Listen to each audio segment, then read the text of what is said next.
Welcome into another edition of The Session with Londa and David. My name is David Austin. I'm Londa Sherwood Austin. Welcome back. I'm super excited to be here today because you're wearing a turtleneck sweater. And I think you always look beautiful in a turtleneck sweater, and I don't know why. Thank you. The next best thing is the turtleneck sweater dress. My turtleneck sweater is the same color as my hair.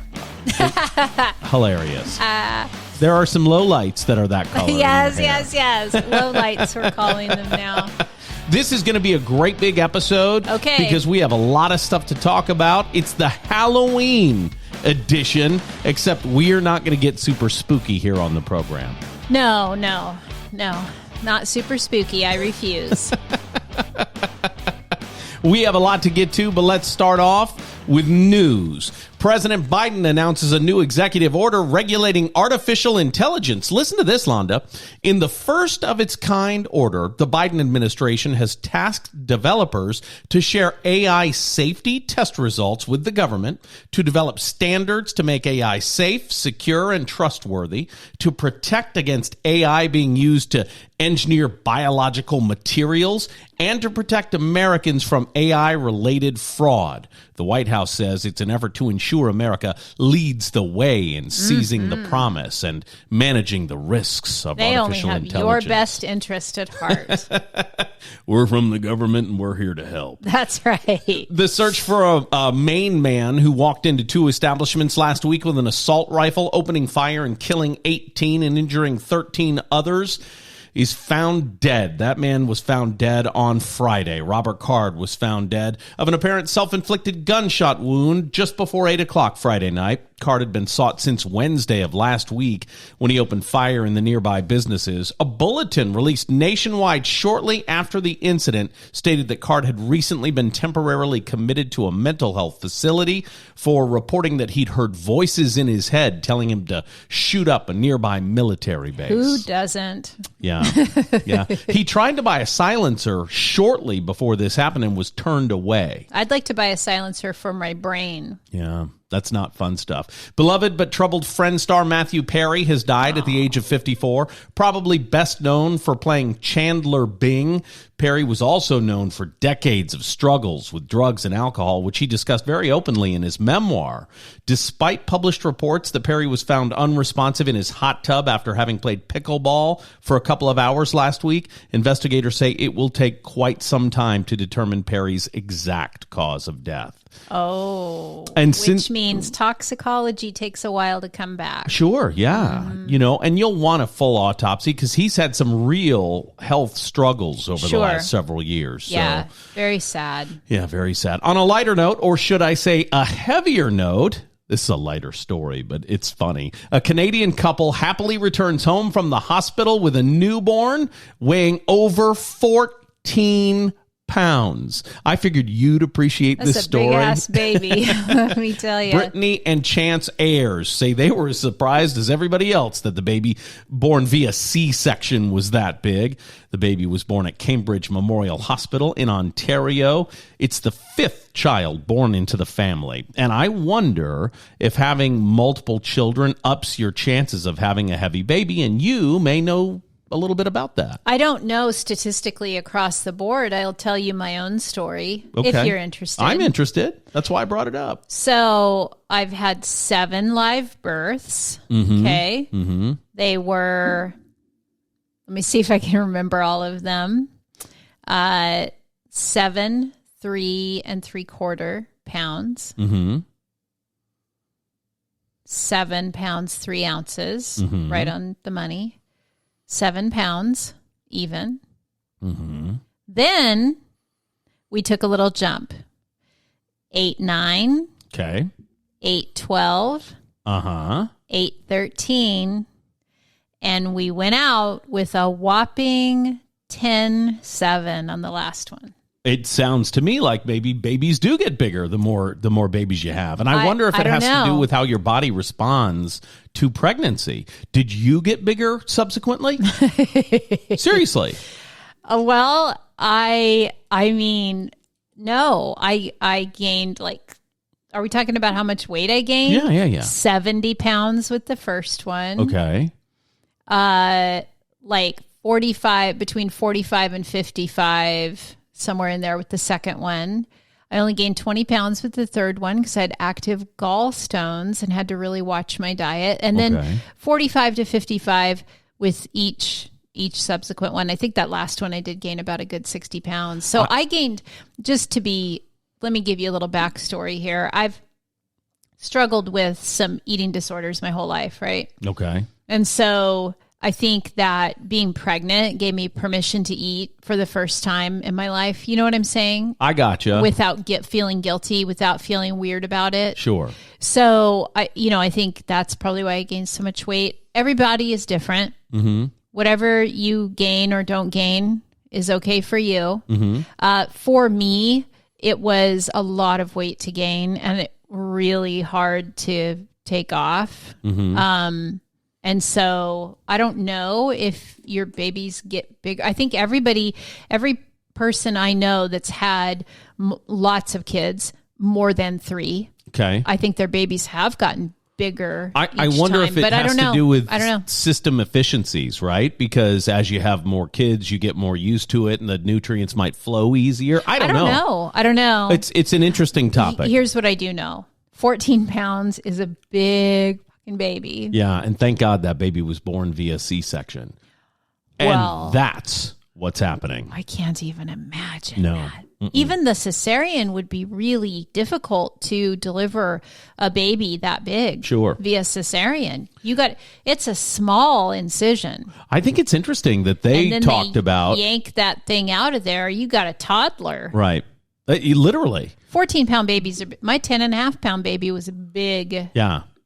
Yeah. Big. As the grandchildren are born, I love when they get to about 10.5 pounds. And then I say to their mom, oh, that's how big your little brother was when he was born. And they're always like, oh my God. Yeah. And the baby's like 6 or 8 weeks old or whatever. Yeah. So Caitlin was about 1.5 years when she looked like a brand newborn baby. She was undercooked and very light and stayed that way for a long time. She has beautiful milky white skin. I mean, she really does have you talk about she was sort of translucent as a baby. Yeah. Yeah. She was purple upon entry into the world, right? And her lips were a little blue because she had the cord wrapped around her neck. But we got that cut quickly. I can't believe the doctor let me do it, by the way. Right? As he held it up, he spread it open with his fingers and held it with his thumbs. And he's like, cut here. I'm bad at crafts. I thought I was going to kill that poor kid. I don't know what to tell you. But baby and parents are well. Everybody's good. Everybody's good. They're happy. Story. The mom and the dad were as surprised as everybody else that the kid was that big. I mean, they didn't report any weird stuff with the pregnancy. She didn't measure big or anything well, like that. She was as shocked, they said, as everybody else was. So I don't get it. I don't know how that's possible. Interesting. Meanwhile, I thought for sure when I was pregnant with that last one, as I was doing grocery shopping, because I also carried over. Right. I carried like an average of 12 days past due with each kid. And he was 16 days past due when he was finally born. So was he born with a cigarette in his mouth and a glass of brandy? I mean, what was going on? 16 days past due? I'm comfortable. I'm not trying to get out of here. Well, I carry longer, and I know that about my body. And so I never wanted to induce because I figured they can't stay in there forever, right? Like your body eventually makes all the stuff that it needs to make to get them out. Click that Yeah. And so I just kind of endured. But I do remember going grocery shopping. Those last couple of grocery trips, I remember thinking, this baby's just going to fall out on the floor. I mean, it really felt like a lot of pressure. Yeah, it was a lot. However, I'll say that kid today, 6'5". So, kind of. Big kid. Yeah. Yeah. Not heavy, though. Just tall. Skinny as a rail. Yeah. But that's how I grow them. Yeah. They're long and lean, every one of those kids. So I don't know. I don't know what else to tell you. Yeah. I do have a question for you, though. Yep. That Matthew Perry passing, it was interesting. He said in an interview last year, he said, when I die, people will be shocked, but they won't be surprised.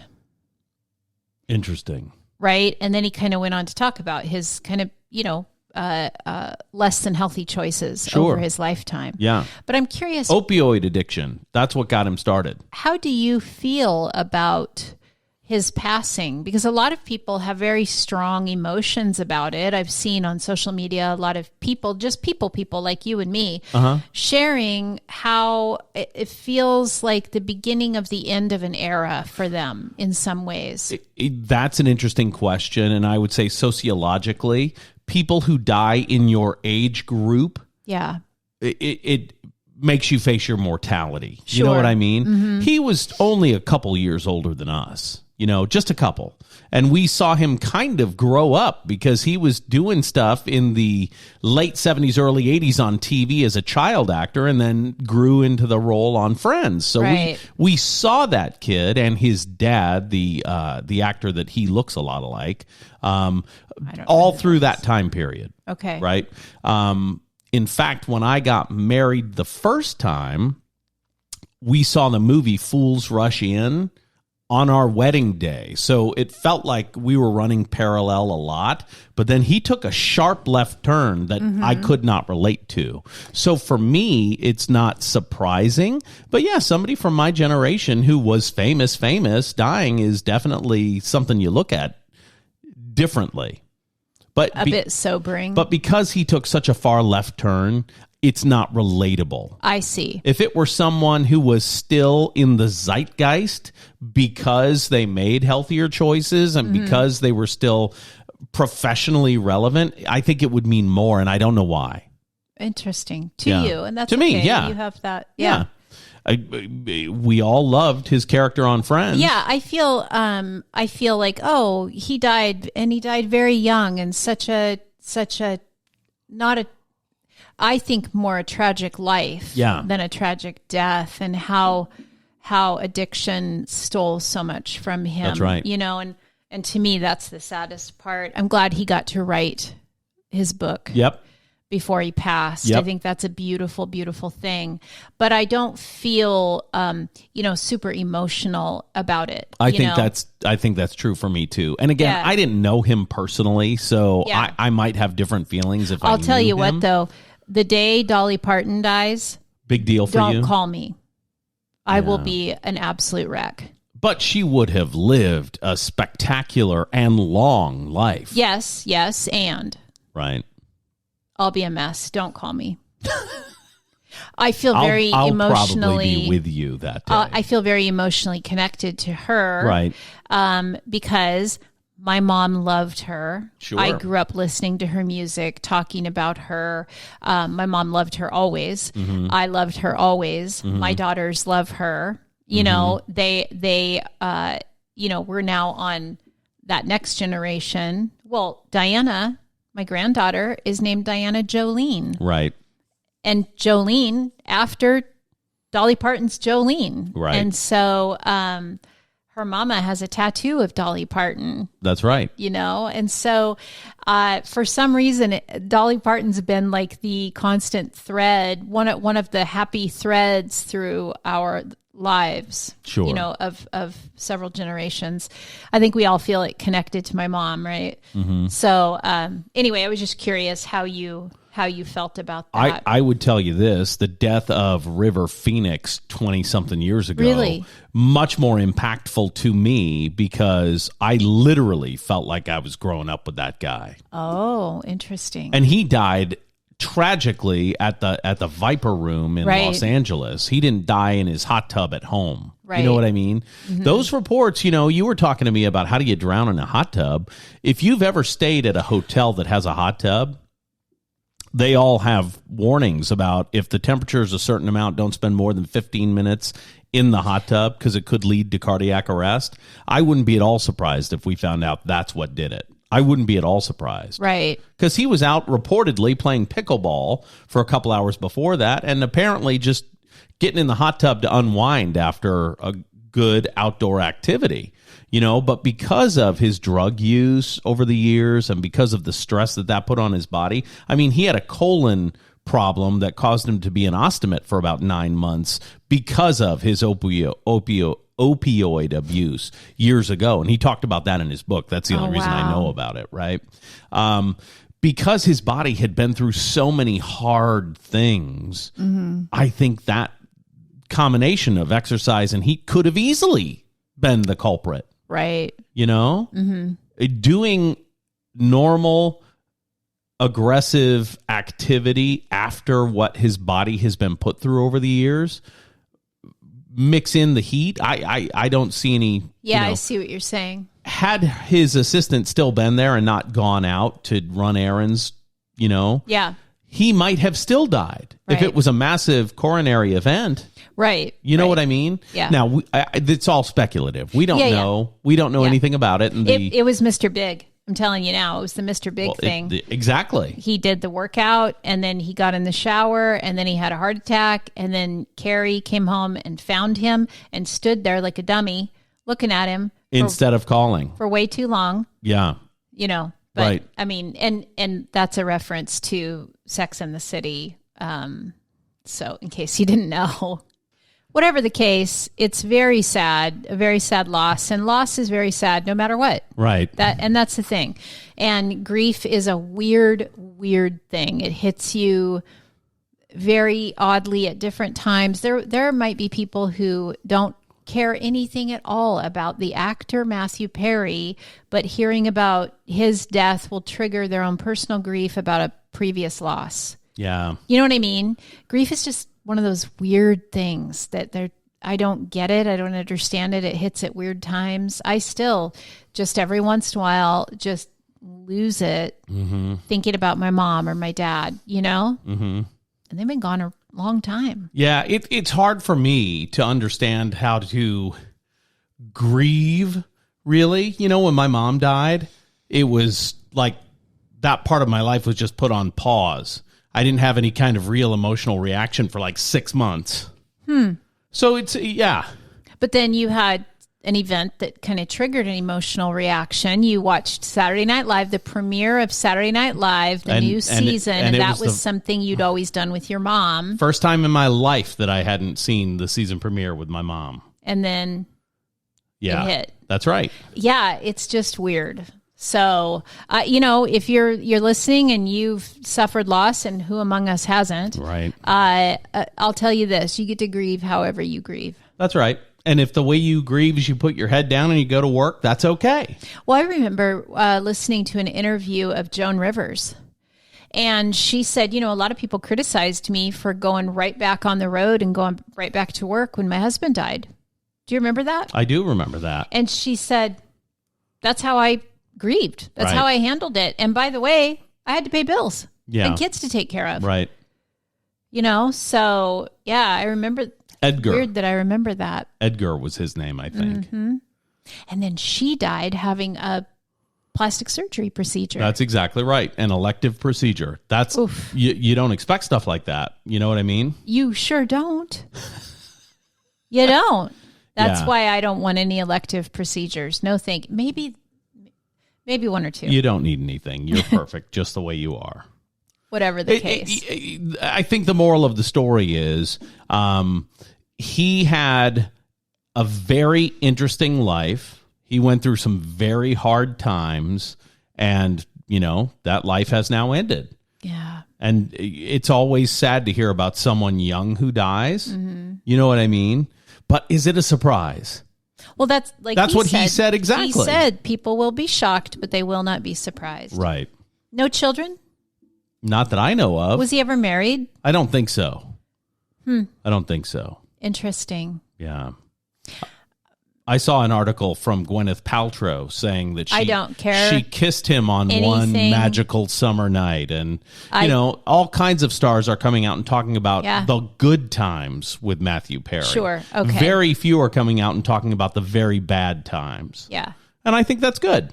I don't care what Gwyneth Paltrow has to say about anything. What's wrong with your relationship with Gwyneth Paltrow? I don't have one. Well, then why don't you care what she has to say? I don't want to. I'm just talking about the celebrities that have don't want to get commenting. into the Gwyneth Paltrow controversy. What Gwyneth Paltrow controversy? Nope. What is it? What is it? No. I know she ran into that guy while skiing and was found not liable for his problems. Is there something going on with her that I don't know about? Next. Do you want me to get right off that? I for sure do. Do she and Taylor Swift have beef? No. Not that I'm aware of.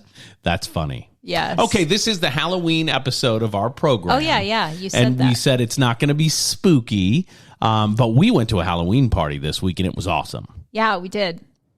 Tell me about that. What would you like me to tell? I guess I don't know. We got invited. I think our costumes were great. We got invited to a grown-up Halloween party, a dress-up. And you'd never Halloween been party, to one, and right? No, never been to an adult costume Halloween party. Okay. Never. Because, my background, when I was raising children, I raised them under some pretty severe religious strictures. Okay. And so we did not celebrate Halloween. At all? Nor anything that went with it. Interesting. Yeah. And so, of course, I've never been to an adult costume party. Had you been to children's costume parties as a child? Yeah. As a kid, I grew up dressing up, of course. And trick-or-treating and all that good stuff. Yeah. In 1976 or 77, I was, of course, Princess Leia. Sure. But yeah, I remember a couple of my costumes. Was it the bronze bikini Princess Leia, or the very chaste Princess Leia with the side the cinnamon buns, the space buns? Yeah, it was the very chaste. Okay, all right. But that year, my brother Chad went as Obi-Wan Kenobi, and my oldest brother Joe went as Darth Vader. And my mom lovingly spent weeks building my brother's paper mache Darth Vader helmet. I'm sure it was toxic. Oh, for sure. Breathing in all that paste and glue and paper. Right? Yeah. But it was awesome looking. Okay. Yeah, it was fun. There's a photo somewhere of the three of us. I would love to see that. You don't have it on your person, do you? I don't have it on my person, but I think it's at our house. Okay. Yeah, I would love to see show that to you. Yeah, that'd be Tiny little fun. Princess Leia. But then, I grew up and I got married and I got super, super religious. And so my kids didn't grow up celebrating Halloween at all. I think it's interesting, but all of their kids do. Yes. Well, we've all been set free, if you will. So life has changed a lot in the last 5 years. And so none of us really adhere to those exactly the same beliefs that, we once did. So, so we went to this Halloween party and it was beautiful for me. It was, my mom used to say to me, Londa, you can be the sexy one or you can be the smart one, but you can't be both. Right. And she was talking about in the workplace, in the business world, that kind of thing. She was trying to teach me a lesson. As it turns out, you can be both. But I thought, for Halloween, I kind of did go to like the smart and sentimental, not like sexy slutty, right? There's like two different. So we decided on Johnny Cash and June Carter Cash. And the reason it was sentimental for me is because I wore my mother's wedding dress. I loved that. And you looked so pretty. But you did look very, very innocent, like a young bride. Yeah. It was great. It was really good. The hair was easy to get done. Your hair was perfect. Thank you. Yeah. And you make a great Johnny Cash. And so you put on a black suit and a dark shirt and there you are, right? Yeah. And carry around your guitar case. Yeah. So that was really fun. It was surprising to me that it was held outside. I didn't know it was going to be outside. Right. I would have maybe chosen differently on the costume if I had known it was a backyard party. Didn't know that. The last one of those parties I went to was several years ago because we've been gone for 3 years. And I remembered the day of the event that it was outside. And I told you that. And you were like, I don't think it will be. It's too cold. Sure enough, outside. 37 degrees. But you know what? Everybody there had a good time. They had ample warming stations set up. Yeah, they had heaters around the all yard. over the place. You know what I mean? So Yeah. it was delightful. Yes, and they did everything they could have done, Right. to make it comfortable for Right. people. So I appreciate that. But unfortunately, I get very cold very easily, and Right. so I got chilled. And once I get chilled, I stayed longer, Right. chilled than, I normally would have. Sure. But so we weren't there into the wee hours of the morning or anything, but, Right.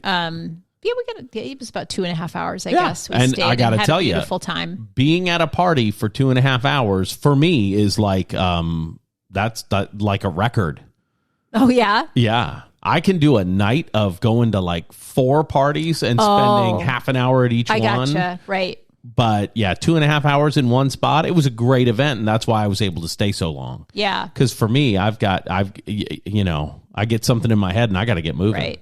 So I kind of talked about, I grew up, we would go trick-or-treating. Mm-hmm. We didn't do parties, but I remember going trick-or-treating, right? Sure. And then in costumes and whatnot. And then of course, for about 30 years, I didn't do anything at all. And now I guess we're back to it. Yeah. I'm looking forward to on Tuesday. The actual day of Halloween, Tuesday night this year. Mm-hmm. We kind of put together with our kids to everyone meet at one spot, and we're going to trick or treat this little neighborhood, right, at one of the kids' neighborhoods, and everybody was so excited about that. So all the little cousins will be together, and we're all going to trick or treat. I'm more excited about that than anything. Yeah, that's going to be fun. Mm-hmm. Getting to walk around with grand boys. Oh, my gosh. Yeah, it's going to be awesome. Yeah.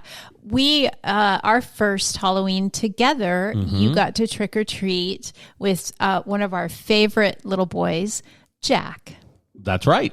That's exactly you right. Remember we pushed him in the little stroller? He was the first member of the family to love me unconditionally. Well, he was a baby. He didn't know better.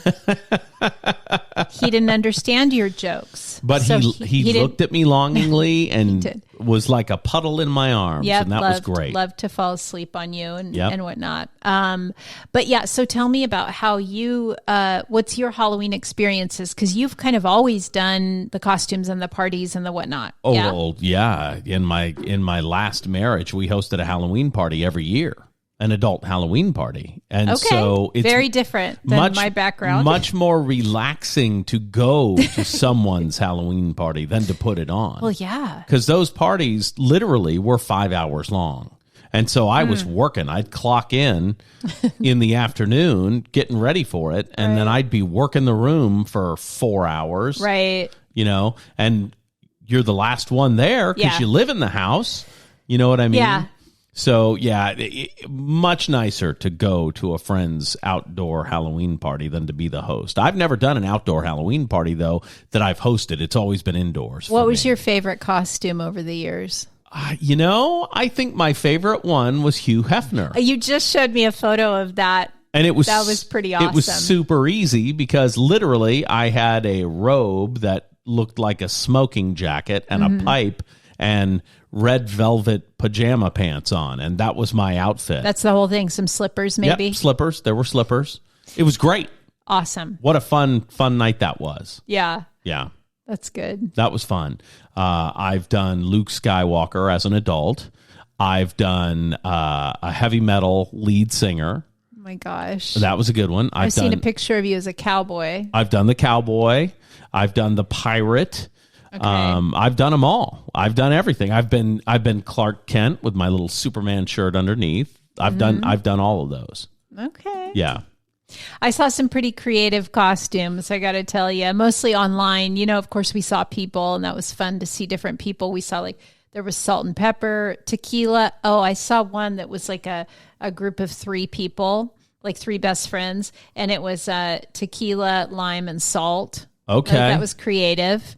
We saw Charlie's Angels. We saw that. We did. We saw a lady in the bath with her tray and her giant loofah that came along with her. That was hilarious. She was like a bubble bath. Yep. And then the people that came with her, there was a rubber ducky, a bar of soap, and something else. And a loofah. A loofah, yeah. Yeah. So that was fun. And People the got loofah really looked creative. like a loofah. I mean, I've never seen anything like that. I don't know if you can buy that somewhere. Or I don't know. Or if she had to manufacture this giant loofah. It was cool. I don't know. But if I had it to do again, I probably would do like in that same scenario, like Mickey and Minnie Mouse, because they had gloves on and full costume. They looked warm. Yeah. They looked warm. That was what a fun time, though. I miss hosting parties, so I'd love to get to the place again. Our next house, I want it to be one that we can host parties. Well, that'll be good. We have a tiny little condo right now. I don't know if you know. I do know. And we'll pick a different holiday than Halloween because I don't want to go up against the Halloween party that I want to keep going to that. Yeah. I don't want to mess with that. So Brian, if you're listening, great party. Thanks, buddy. Thanks, Jenny. Yeah, no kidding. Yeah. Yeah, we didn't do anything. We showed up and we brought liquor to share. We brought we followed the directions. Really nice bottles of wine and a bottle of liquor to share with everyone. That's right. I don't think anybody got into our liquor. I think you and I drank that. Which is fine because I brought a little tiny guy of rye, and that was great. And then the bottles of wine, I don't know if they were opened or not. I didn't look. The wine was flowing all night long. That's all I know. Yeah. So. And people did exactly what we did. They brought liquor and they brought wine and everybody was happy. I don't know any person that I spoke to at the event that was having a bad time. Oh, no. Everybody was having a great time. I have a question for you. Yes. We've talked a lot about, a lot of different things, but I have a kind of a more serious question to ask you. How do you keep your peace? I don't know what you mean by that. Well, when things are going, we've come now to the segment that's serious and inside kind of stuff. In case you're following along, taking notes, when things are going haywire around you, how do you keep your peace? Do you mean in business or in life? Or sure. What do you mean? Yeah, any of it. It's really hard to think of a time when I'm very stressed out. I can tell you if there's something weird going on a loan. Yeah. I can't really feel comfortable until I picture the solution and present the solution, not the problem, to my client. That's, I think, actively working through a problem helps me to feel at peace when something like that is going on, right? I have a deal going now. I talked about it last week where the appraiser did not go into the attic. Well, I don't ever want to see a home inspection because if I see a home inspection, if something pops up on the home inspection that could be a material problem for the loan, I would have to report that. Well, the appraiser did not go into the attic. And the last thing I wanted was to say, hey, send me the home inspection so I can look at those pictures. So what I did was I said to my realtor, hey, if there are pictures of the attic in the home inspection, can you send those to me so I can forward them to the appraiser? Thankfully, I didn't have to look at the home inspection. I don't need to know anything about the deal, but the appraiser amended his appraisal, inserted those pictures, and that was a problem that I thought about for a good 36 hours, but that solved the problem. So do you just stay at unrest until the problem is solved? No, I try to figure out a solution quickly, and then I can rest. If I know there's a solution, then I can rest. If there's no solution that I can think of, which has never happened to me, it's taken a little while sometimes, like 30 minutes of thought. Okay, well, let me ask you this then. Would you say that you just simply have a core belief that you will find a solution Yes. and that brings you peace? I'm a force of nature and I believe it. Yes, that's exactly how I feel. Interesting. There's never been a problem that I haven't been able to figure out and work through ever in my life. Put on your cape, David Austin. Well, you're here to help. You know what I mean? That's the truth. Yeah, it goes back to what we were talking about. Was it last week about be your own superhero? Yeah. I can't take credit for that. My mother taught me that nothing was beyond my grasp. Nothing. Wow. She made me believe that if there was something in front of me that needed to be handled, that I could and had the utilities to be able to handle it. And I always believed it. And no one has proved me wrong. What a huge advantage in life. Well, I think my kids feel that way too. I don't think my kids are at a loss when it comes to like their business lives. Mm-hmm. I think they know how to get through it because they never saw me nervous about it. Mm-hmm. You know, that's not to say that bad things haven't happened in my life. Sure, they of course. But anytime there's ever been a problem, I've gotten through it. Mm-hmm. You know what I mean? Mm-hmm. And I think no matter how bad your life is, no matter who you are or where you are, it's not as bad as the worst time in your life, and you're way past that. Unless this happens to be the worst time in your life, think back to what before that was the worst time in your life, and you'll remember that you got through that. You know what I'm saying? So yeah, I don't really spend a lot of time trying to preserve my peace. There are events that pop up that I have to solve. That's it. Does that make sense? It sure does. Does that sound right? I think it is a very, very interesting perspective, and I'm going to be thinking about that for a while. Okay. There you go. Do you have anything else? No, I think that's about? A perfect note to end on. There you have it, and there it is.